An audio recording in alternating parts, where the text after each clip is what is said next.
Hello my dear students, welcome back to all of you. आप देख रहे हैं नीट करो बेटा, नीट कर लो। ठीक है, बहुत अच्छा रहेगा, डॉक्टर बन जाओगे, हम भी आएंगे। ठीक है, हाँ, इलाज कराने। ठीक है, अच्छा बनने के लिए अच्छा करना पड़ता है और अच्छा करने के लिए अप्रोच होना बड़ा ज़रूरी है। ठीक है, तो मैं हूं समीर सिंह और आप देख रहे हैं नीट करो। और ये क्वेश्चन आपके सामने है और इस क्वेश्चन का अप्रोच क्या होना चाहिए, जरा विचार करो तो इस पे क्या दिमाग लग सकता है। आप कहोगे सर इसमें दिमाग लगाने का तो कुछ है ही नहीं है, ये तो पता है तो पता है, नहीं पता है तो नहीं पता है। ये बात बिल्कुल सही है कि अगर इसमें पता है तो पता है और नहीं पता है तो नहीं पता है। देखो नीट पेपर की यार एक खास बात होती है, या कोई भी जो कॉम्पिटिटिव एग्ज़ाम देते हो, कभी कभी क्या होता है ना कि कुछ जैसे ये मेटलर्जी का सवाल है। ठीक है, आप अगर इसको देखोगे तो ये यूनिट नंबर 6, ठीक है, क्लास 12 में मेटलर्जी का, जिसमें आइसोलेशन जो एलिमेंट्स के हैं उसका ये पार्ट है और वहाँ से आपको और दिया गया, उसके कंपोजिशन को दिया गया है। अब अगर आपको ये पता है तब तो आपके लिए बड़ा आराम है, पता है तब तो बहुत अच्छे से इसको कर लोगे। लेकिन अगर मान लो इस क्वेश्चन के बारे में आइडिया ना हो तो क्या लगता है कि ये क्वेश्चन हो पाएगा? मेरी एक सजेशन हमेशा रहती है, वो सजेशन ये रहती है कि अगर आपको लगता है कि इसका आंसर नहीं पता है तो बेटा उसका आंसर आपको नहीं करना है ना।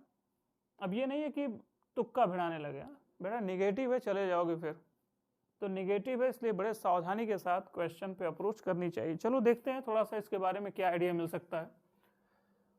तो यहाँ पर हेमेटाइट दिया है। अच्छा, हीम का मतलब क्या होता है? बायोलॉजी वाले तो बड़े अच्छे से जानते होंगे। Heme iron, haemoglobin, iron.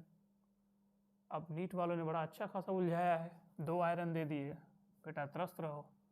हाँ, अब क्या करेंगे? अब एक आया तो थर्ड, एक आया तो फर्स्ट, इन्हीं में से कोई ऑप्शन है। और देखो मजेदार बात, दोनों दिए गए हैं, एक का थर्ड भी दिया गया है और फर्स्ट में तो 2 ऑप्शन दे दिए गए हैं।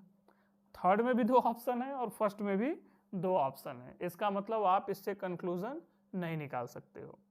अब आगे आपको क्या लगता है कि इसमें ए का थर्ड होगा तो मान लो थर्ड होगा तो फिर थर्ड 4 ऑप्शन, फर्स्ट सेकेंड ये हो सकता है।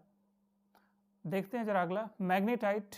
मैग्नेटाइट में कहने को तो ये मैग्नेटाइट है, फीलिंग आ रही होगी कि मैग्नीज होना चाहिए। दिमाग में जब आता है, जब पढ़ते रहते हैं तो पता चलता है कि नहीं मैग्नीज तो होना चाहिए। बेटा मैग्नीज कहीं दिया ही नहीं, कहाँ का दिमाग लगा रहे हो? ठीक है, क्योंकि हम अपना दिमाग वहाँ पे नहीं लगाते हैं, सिर्फ वो दिमाग लगाते हैं जो यहाँ पे आपको स्क्रीन पे दिखाई दे। ठीक है, तो मैग्नेटाइट ये अगर आपको पता चल जाए तो आपके लिए तो बड़ी राहत भरी चीज हो जाएगी। लेकिन आपको यह भी पता होना चाहिए कि मैग्नेटाइट में कौन सा मेटल यूज किया जाता है। तो ये एक बड़ा ही गजब का ऑप्शन दिया है। मैग्नेटाइट में भी आयरन का इस्तेमाल किया जाता है। तो हेमोग्लोबिन से रिलेटेड जो मैं आयरन आपको बता रहा था, याद करने का तरीका, तो हीम यहां दिया है तो आयरन के 2 ऑप्शन, लेकिन मैग्नेटाइट में भी आयरन है, 2 ऑप्शन यहां भी आपको दिखाई दे रहा है। चलो ठीक है, जरा अगले पे चलते हैं। कैलामाइन। कैलामाइन क्या है भैया? कैलामाइन याद करने का सबसे अच्छा तरीका है कि अगर आपको कभी कैलामाइन दे दे, ठीक है, तो स्टार्टिंग का जो सी दिख रहा है ना बेटा, इस ऑप्शन के अकॉर्डिंग इसमें भी सी ही दिख रहा है ना। और हम अक्सर जब पढ़ाते हैं तो ये जरूर बताते हैं कि शॉर्ट ट्रिक क्या है, अप्रोच क्या है। तो कैलामाइन का जो ऑप्शन होगा सी का, वो 101% ये होगा जिंक कार्बोनेट। अब जरा देखा जाए कि सी का सेकेंड ऑप्शन कहाँ कहाँ है। एक यहाँ पर है और एक यहाँ पर है, अभी भी उलझा दिया। लेकिन आपको कालोनाइट से क्लियर हो जाएगा कि इसका आंसर क्या होना चाहिए। अब जरा देखिए इसका आंसर क्या होना चाहिए। कालोनाइट के केस में ये है आपका कालोनाइट, क्योंकि यहां पे एल्यूमिनियम मेटल का इस्तेमाल किया जाता है। अब बेटा यहां पर डी का आंसर हमें 4 दिख रहा है ना, और 4 में तो यार भर भर के ऑप्शन दे दिए, 3 3 4 आ गया, बड़ी उलझाऊ केमिस्ट्री है। तो ऐसे क्वेश्चन को सॉल्व करने के लिए, अब देखो ये क्वेश्चन जो होता है ना, अगर आपको पता है पक्का कि इसका ये आंसर इसका वो है, तब तो आप इसको हैंडल करो।